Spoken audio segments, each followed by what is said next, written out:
Hello, everyone, and welcome to Chapter 1 of Persuasive Communication.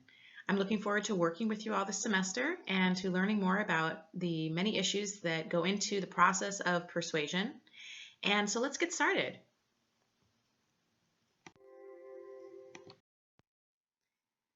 To begin with, it seems relevant to explore a basic definition of what persuasion is. And so for the purpose of this course, persuasion is the study of attitudes, and more specifically, the study of how to influence attitudes, beliefs, and behaviors.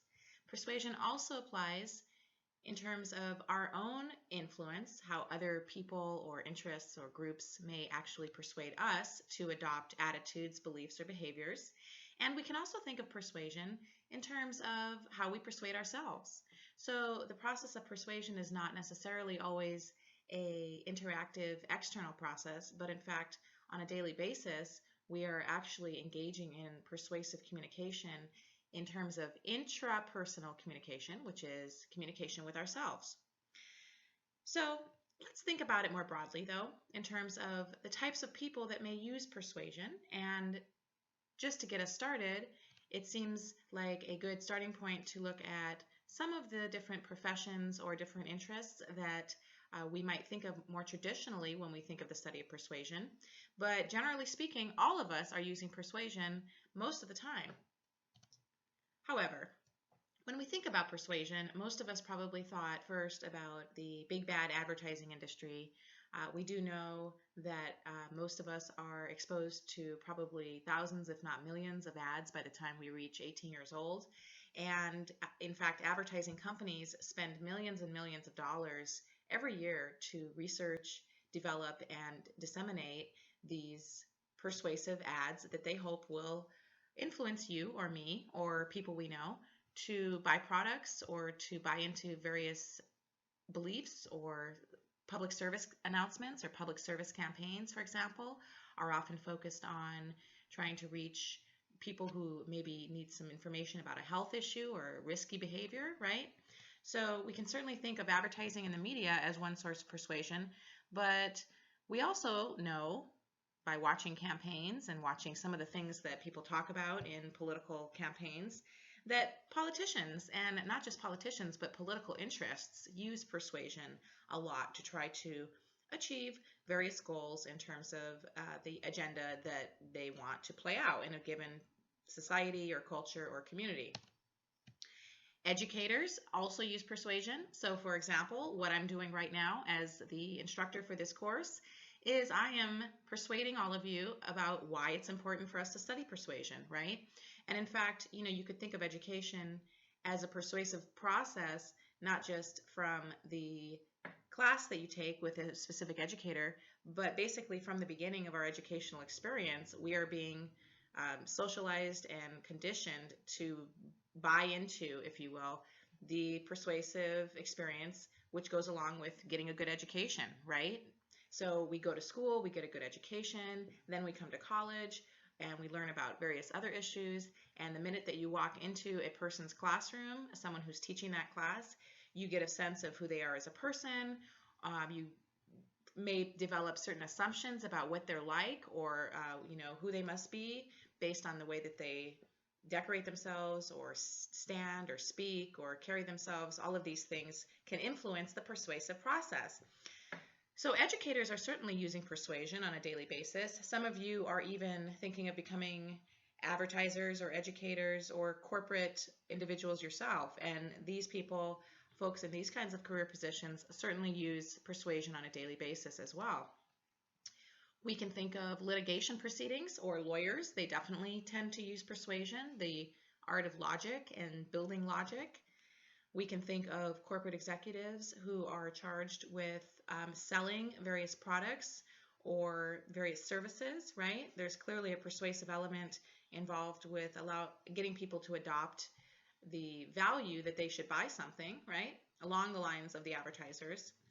But we can also think of persuasion along a more broad social perspective. So we can think about social activists, for example. Let's say people who care about the environment, people who spend time trying to get others involved in cleaning up the environment or getting the word out about how to do recycling or how to make, more green choices about, keeping our earth clean and things like that. So there are activists that use persuasion as well. And of course, religious leaders have been and are using persuasion to attempt to sway the attitudes and beliefs and behaviors of populations here in the United States and also all over the world. And so persuasion is really a very integral human process. It's something that is probably playing out more in your day-to-day life than you may even realize. And so when we think about persuasion, we want to be aware of the fact that it certainly is a process that takes place between people. So on a more interpersonal level, you can persuade people, right? But persuasion also takes place on a more mass level. So we have groups of people we might be persuading, such as in this class, your final project will be to develop a persuasive communication campaign based on a socially important issue of your choice.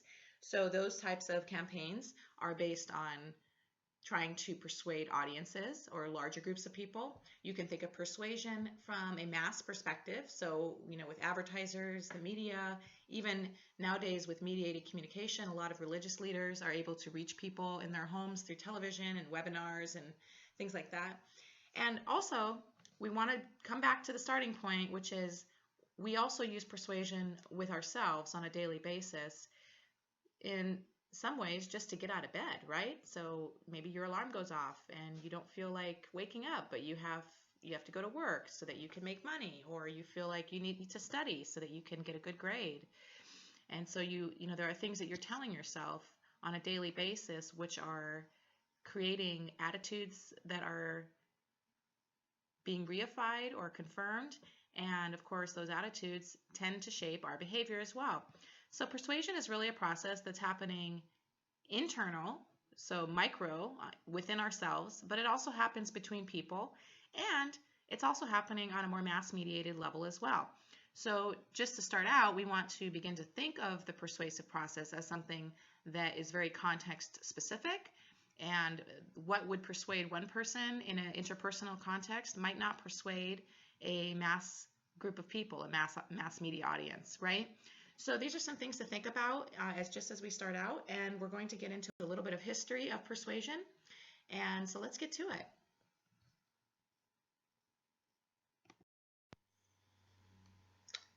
The origin of persuasion dates back over 2,500 years ago, and originally the ancient Greeks, also known as the sophists, were very focused on the ability to have a eloquent and effective speaking or oratory style.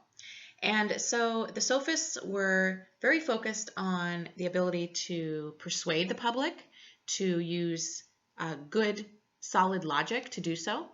And however, Plato came along a little bit later, and Plato was a little bit critical of the sophists because he perceived that the sophists were viewing persuasion as something that could be used when necessary for various types of situations. So we can look at persuasion, for example, as a very practical tool to persuade people in advertising or in business, or maybe educators using persuasion on a daily basis. And so from the sophist perspective, persuasion was a tool that was very useful. However, Plato was critical of that the sophists viewed it as a tool because Plato was very concerned with the idea of truth. And Plato believed that truth and the distribution of truth or truthful ideas should really be more important than simply gaining public rhetoric or rhetoric approval. So from this sense, Plato was much more critical of the potential involved in the persuasive process. And so this is something that we want to be aware of in terms of the origins of persuasion, because when we're looking at different viewpoints about the potential impact of persuasion, Plato, for example, is the person who would support all of those people who are really critical of the advertising industry because they lie or because they misrepresent the truth to try to get people to buy products, basically, right? And in some cases, people adopt different behaviors or byproducts that in some cases can actually be harmful, right? So Plato would be the supporter of those who are critical of the advertising industry. However, the sophists were much more practical. They viewed persuasion as something that has to be used on a daily basis by people like advertisers, salespeople, politicians. And, basically the sophists said, well, hey, everybody has to make a living essentially. And if we know that we can do this more effectively, if we have a very good and eloquent style of speaking and logical arguments, then, what's the harm in that? So later on, right around the 4th century BC, Plato's student, Aristotle, came along. And Aristotle was very focused on the scientific process of studying persuasion. And so, in a sense, Aristotle looked at the sophists and they looked at Plato, and Aristotle really believed that both of those ideas or both of those perspectives were valuable. And so Aristotle contributed this perspective that persuasion should be viewed as something, or rhetoric in this case, should be viewed as something that we can break down in terms of scientific terms.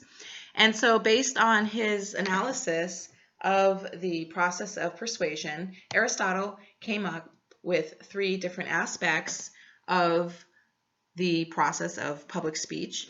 And looking at these different components, we're able to gauge whether a person or a source will be effective in terms of public speaking or in terms of a campaign. So one of the things that Aristotle contributed was the idea of ethos, which is basically speaker credibility. So how credible does this person seem in terms of the topic? Do they seem to know a lot about the topic? Do they seem to be competent in their delivery of the speech about the topic? How do they carry themselves? Do they hold the characteristics of somebody that we would believe to be credible? And these are all things that we're going to be getting into in this course, which of course is important in understanding our own ability to be persuasive. But Aristotle also contributed the idea of pathos, and pathos is the emotional appeal that we can make with an audience. And so despite the fact that it's important for a person who's speaking to seem credible, it's also important for that person to seem like they're human, right? And in fact, how do we humanize ourselves to other human beings? Well, one of the ways that we can cultivate pathos or empathy, right, in the audience is by using emotional appeals. Emotional appeals tend to be most effective when they are experiences that most humans can relate to. So you can think about like stories or vignettes, or maybe somebody's narrative about what it was like for them going through a certain situation. And these types of story contributions tend to enhance the perspective of the emotional appeal to the audience. Another thing that Aristotle contributed was the perspective of logos. And logos deals with message construction and logic, right? So not only are we looking at the speaker and how credible they are, we're also looking at the speaker's ability to connect with the audience on an emotional level. And in addition, we also want or need the message construction and the message content and the organization of the message to be laid out in a way that is logical and easy to follow, and so that people can grasp this, right? So these are some of the contributions that were made by some of the original rhetoricians that we know, and these types of ideas are going to help to guide some of the different discussions we have on persuasion throughout the course. The social scientific approach to studying persuasion began in the 1930s, right around World War II, and this was primarily spearheaded by an individual by the name of Allport. And Allport was someone who was commissioned by the U.S. War Department, and Allport basically was requested to explore the effects that a series of documentary films could have, and the movies that were being developed by Allport by the request of the U.S. government was designed to educate Allied soldiers on the Nazi threat and to boost morale among soldiers that were involved in the war. So it's kind of interesting, any of you maybe who have a history with film in the US, but the movies were actually developed by Frank Capra, who was a very well-known director in the US. And so the name of this film was simply called Why We Fight. And so it was a pretty interesting perspective on the ability of rhetoric to influence public opinion. And so basically the experiments showed after a while that persuasion and persuasive research could be used by the government in order to affect the views that people have and to inform people and things like that. So this was obviously a more positive use of public rhetoric or persuasion, but it certainly was not something that was value neutral, right? There was definitely an agenda involved with this. However, some of the researchers that were involved in this documentary on war later on began to explain or explore the issue of public rhetoric or persuasion in more detail. So Carl Hovland, for example, was someone who worked at a university, researcher, and he took the principles that were developed by Aristotle, and what Hovland did was he was able to apply the scientific procedure to the various constructs or ideas that Aristotle came up with, right? So, for example, Hovland used things like ethos, pathos, and logos, right? And what he did was he examined their effects using scientific experimentation. And although the ideas that Hovland were using did originate with Aristotle, what was so new about his approach was that he was actually exploring the effect of these various types of stimulation or these various aspects of persuasion on public opinion or on people who were receiving it. And the fact that they used scientific procedures was what was so groundbreaking about this movement in the persuasive industry. So, for example, when we say scientific procedures, they were using things like hypotheses, and then they developed different procedures to test the predictions they had. And then they employed statistics to analyze the data, right, to see if the predictions came true.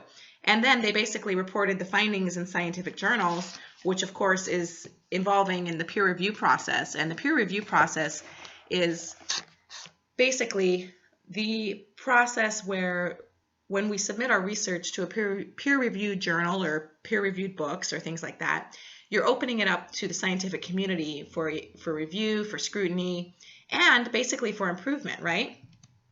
So Hovland and the documentary on war that Allport worked on and all of the movement that was happening around this time in history found that credible sources do impact attitudes, and this scientific approach is the approach that is currently used by modern social scientists and by ad firms as well. There are 5 components to persuasion. The first of these is that persuasion is a symbolic process. Well, what does this mean? Well, when we think of something being a process, what that implies is that persuasion does not just happen with the snap of a finger, right? Persuasion is something that takes time, right? Persuasion is often something that may happen gradually over time in small increments, okay? So persuasion is not just a process where we want to try to immediately get somebody to adopt our attitude, but we can start to view persuasion as more of a teaching process rather than just, as your book talks about John Wayne, you know, they say, well, you can just hit somebody over the head with something and try to get them to do something, but is that persuasion or is that coercion, right? So the other thing about persuasion is that it's symbolic, which means that oftentimes the most effective persuaders are able to employ the use of symbols that are able to reach the audience, okay? And a lot of times these symbols tend to be conveyed through language, but nowadays we see more the visual cues as well because we have mass media, there's TV, there's all of these visual aspects of persuasion. However, it's very symbolic. So for example, there are different symbols that might be used in an advertisement that, let's say, a blue jeans company might use. And that advertisement is much less about the blue jeans themselves, but actually might be evoking more broad symbols such as freedom or equality or being out in nature or, you know, owning land or, you know, whatever it is that the values might be. So basically, the symbols are used in order to package the persuader's message, and then those symbols, hopefully, if they're evoked appropriately, will persuade people to adopt or change an attitude, belief, or behavior.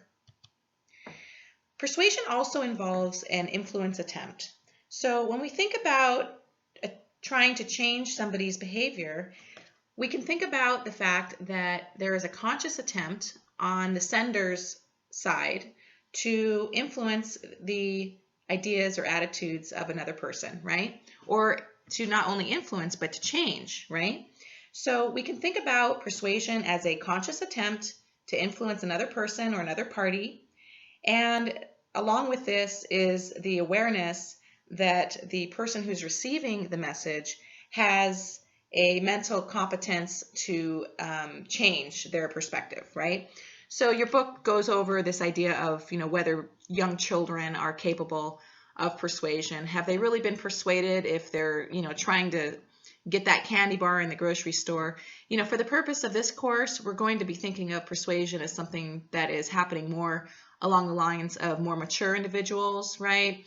And certainly we know from being exposed to years of advertising that we have certain types of brands that will always be burned into our mind, like around the Super Bowl or around, other types of different Americana events, right? However, for the purpose of this course, we're thinking more about social influence as it happens more with older audiences.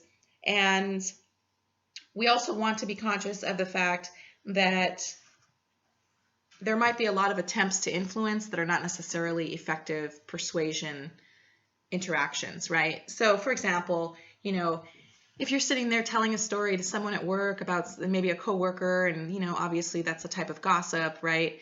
Is there really an attempt to influence? Are you just sharing your opinion and trying to bond with another coworker, by talking around the water cooler? So persuasion involves a specific influence attempt by one person or one group or one entity to shape the behavior of another group, person, or entity. People persuade themselves. Now, I mentioned this early on in our lecture, and I think this is something that we really need to look at in terms of our own self-persuasion that we may take part in on a daily basis, right? So your book talks about, let's say, the process of psychotherapy, and they say, well, therapists, do therapists persuade people to make changes in their life? And certainly a therapist may, help somebody find, ways to deal with issues and may provide an environment in which healing can take place. But really, it's the person who is persuading themselves to, leave their house that morning, to drive to the therapist, to go into the person's office, to actually engage in a genuine, honest interaction that allows them to make changes, right? So that's a type of self-persuasion. But you can think about other types of self-persuasion that maybe take place more frequently for us. So as I talked about before, we persuade ourselves to enact certain types of behaviors because we know that we have a goal in mind and we want to achieve that goal, right? So we persuade ourselves to go to work on time every day and to fulfill the expectations so that we can continue to make progress in our careers. We persuade ourselves to make sacrifices for things, right? We make sacrifices in terms of maybe time spent with friends or time spent with family so that we can continue to, spend time working on a project or furthering our career, right? So we are constantly persuading ourselves too, and it's very important to think about the internal dialogue that you have going with regards to how you persuade yourself. Now, certainly when you flip on the television and you see a bunch of advertisements that are designed to make you feel inadequate as you are so that you have to go out and buy products or clothing or services, right, so that you can be more desirable, that is an advertisement that is external to you, right? That is clearly a symbolic process. There's an influence attempt. But the real question happens in terms of what do you do with that message once you are exposed to it, right? Do you accept the assumptions of that ad, or do you have a counter dialogue or more of a counter narrative that's going on where you maybe are critical of the ad, and you might say something like, well, yeah, maybe I could have a little bit whiter teeth, but my teeth are healthy and I have a nice smile, and I really don't feel like I have to go out and buy these strips and put them on twice a day so that I can be beautiful, right? So you have an internal dialogue that's going on in response to the persuasion, and that's one of the things I'm very interested in having us think about this semester, because we are going to continue to be inundated with advertisements every day that we're alive, right? But it's really the way that we respond to those advertisements and to those persuasive appeals in life. And it's not just the advertising companies, right? There's organizations, perhaps religious entities, there's other types of community or social groups that you might join, right? And so the ability to be critical about the messages that you're taking in, and the ability to have your own internal dialogue that is that perhaps will be a check, for the kind of a checks and balances for the messages that you're taking in. This is something that I really want us to think about, okay? And we'll be talking more about it as the course goes on. But for now, what you can do to start becoming more conscious of your internal dialogue is you can start to become conscious of the thoughts that you have generally, like on a day-to-day basis. And you can also become more conscious of the way that you are responding to persuasive attempts in terms of the self-dialogue that you have, okay? So we're going to move on from this point, but do think about this, because it is very important in terms of our ability to make good decisions, that we have a good checks and balances system going on in terms of our own personal interaction with ourselves. The fourth thing that is a component of persuasion is, of course, message transmission, okay? And message transmission nowadays can take place through various modes. Messages may be verbally or non-verbally conveyed. They can be conveyed interpersonally or through the internet, or even through other mass media like television, film, newspapers, okay? Messages may be reasonable or unreasonable. They might be factual or emotional, okay? Some messages consist of a series of logical arguments, or other messages consist of music and symbols that are intended to evoke an emotional response. So persuasion is a type of communication interaction, obviously, but it's something that we need to focus on in terms of there being an actual message taking place between two interests, okay? Now, moving on, persuasion also implies free choice. Now, if you're in a situation where you don't really have a choice and somebody is telling you to do something and you feel as if you have to do it in order to continue to be safe or to have your livelihood or things like that, then that is clearly not persuasion. That becomes an issue of potential coercion, right? So persuasion assumes that the person who you're attempting to persuade is a competent individual who's mentally fit to evaluate a message, and that they have free choice to adopt or take in the attitude or the behavior, or they can also reject it without any kind of very negative physical, emotional, or life outcome taking place, okay? So these 5 elements of persuasion are very important. We will be coming back to them throughout the course of this class, and so let's continue to make progress. Persuasion and ethics. When is it ethical to use persuasion? When does persuasion become coercion? Some of these questions are not so easy to answer. So sometimes we might wield influence that perhaps could be considered unethical. What are some of these situations? Well, your book gives us a few situations on page 16 and 17. Let's read through one of them. Tom works for a social service agency that receives some of its funding from United Way. At the end of each year, United Way asks employees to contribute to the charity. Tom would like to donate, but he needs every penny of his salary to support his family. One year, his boss, Anne, sends out a memo strongly urging employees to give to United Way. Anne doesn't threaten, but the implicit message is, I expect you to donate and I'll know who did and who didn't. Tom opts to contribute money to the United Way. So, was he coerced or was he persuaded? This is kind of a gray area, right? There's obviously an implied negative outcome because she's going to know who dedicated money and who didn't. And this is someone who's in power over the other people who she works over, right? She's the boss. So would you consider this to be more of a persuasive or a coercive situation? Because there is a potential threat, or in the case that I just read to you, it's a veiled threat, so it's implicit instead of explicit, we can still count a situation like that as coercion, right? Now, there's another couple of situations that your book talks about. And so another one talks about a young female college senior who has a favorite English professor, and she wants to get a letter of recommendation from him for graduate school. And so he suggests that she should come by to talk about the letter to his house in the evening after 7 o'clock or something. And so this young woman does respect her professor, and she knows she needs the recommendation letter for graduate school, but she wonders about his intentions.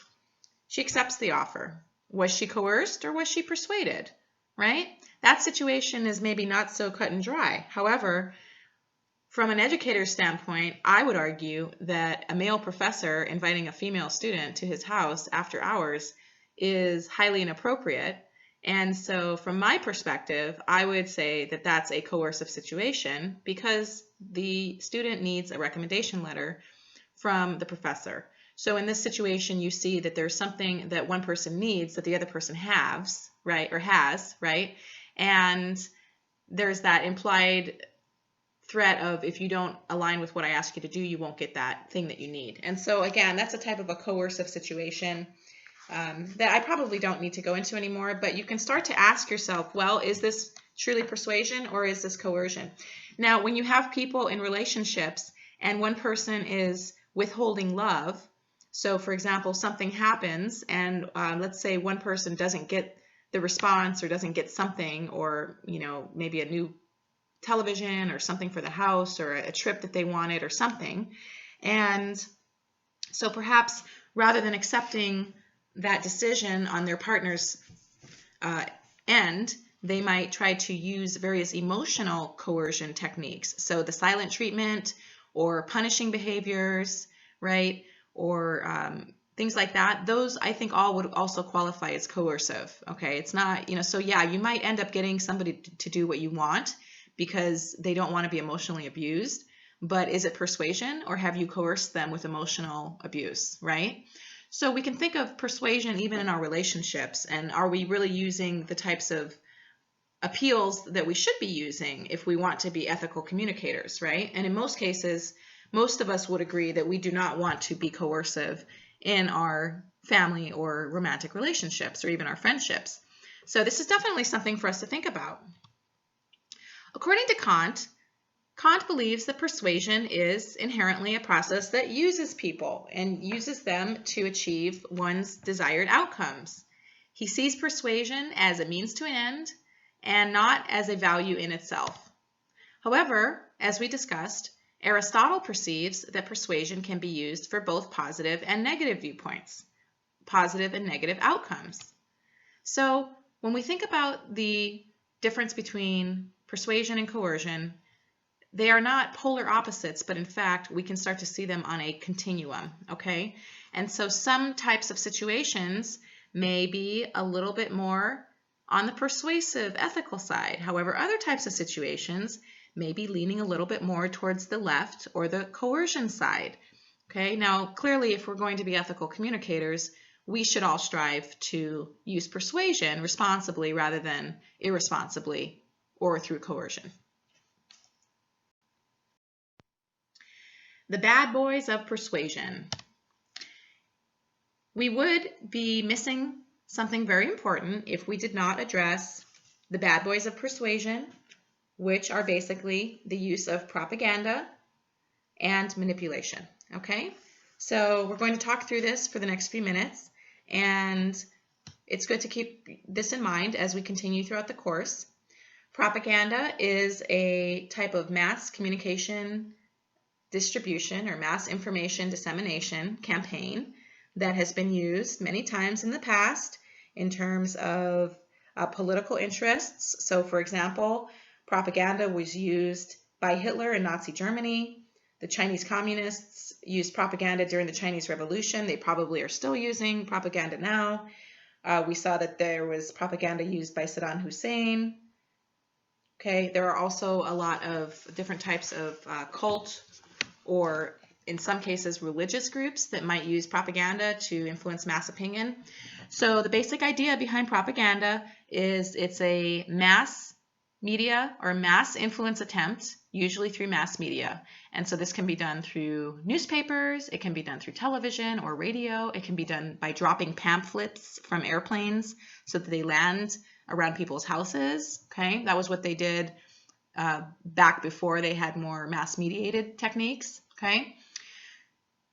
Propaganda also is defined by the fact that it is covert. And what do we mean by that? Well, when something is covert, it is usually not clearly identified in terms of the intention. Okay, so the desired outcome is probably being hidden, or it's only disclosed partially. We also know that propaganda is a communication attempt to influence group control or to influence mass or group-based behavior. Okay. Now, manipulation is similar to propaganda, and manipulation deals, again, with disguising the true goals of a message or of a communication interaction, okay? And it also is oftentimes intended to mislead the recipient, or at least to get the recipient to do something that I want them to do, all right? And sometimes manipulation might be couched in promises or flattery or sweet talk, all right? Things like various types of interpersonal techniques that might be ingratiating, okay? So we can think about manipulation in that way as well. So for the purpose of persuasion, we definitely want to keep in mind the idea of the difference between persuasion and coercion, okay? And we want to view it on a continuum. Some messages are very clearly ethical persuasion messages. Other messages may fall in the middle. We don't really know. Is it coercive? Is it persuasive? Is this ethical or not? Okay. And we also want to be conscious of propaganda and manipulation. So to conclude, the main aims of this course are to provide you with a greater understanding of the history of rhetoric and persuasion, and also to give you a greater understanding of the various aspects of persuasion that can influence whether people are going to be able to or wanting to adopt a belief, attitude, or behavior. Okay, so generally we hope to provide a greater understanding of the issue and topic of persuasion, as well as what is effective. Okay, we want you to take away the idea that communication and effective communication is a very powerful tool that can be used to change attitudes, beliefs, or behaviors.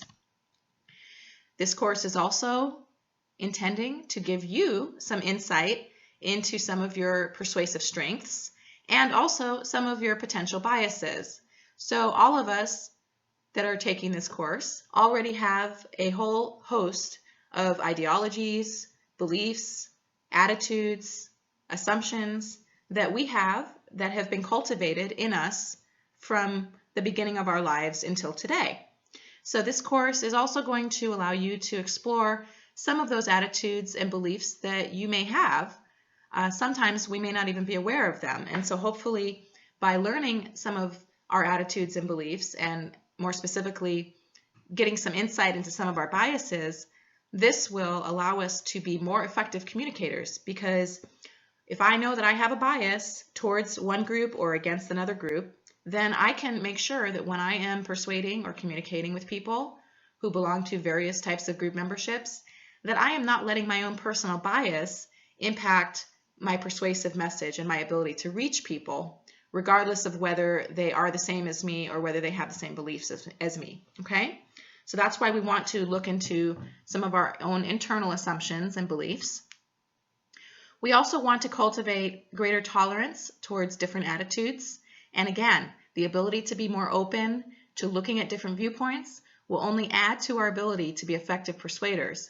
Because one of the methods that we will be talking about in this course that can be used to persuade people who have an opposite attitude or a different attitude than what we want them to have is the ability to acknowledge that attitude before we present the various belief or behavior that we want somebody to adopt. So you acknowledge the attitude that currently exists, and then you introduce a different attitude, and you explain why that attitude or that belief is something that people should be adopting, okay?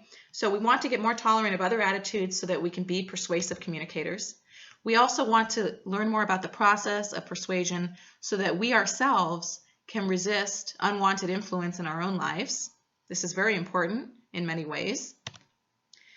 In addition, we want to be able to understand how persuasion has captivated audiences in the 21st century, not just here in the USA, but globally, right? So we're going to learn more about the mass media global influence of persuasion in the modern era. And finally, the overall arching goal of this course is to allow us to become more effective and ethical persuaders in terms of how we persuade ourselves, how we persuade other people in relationships, and of course, how we persuade groups or audiences.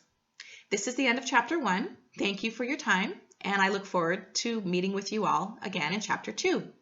Thank you.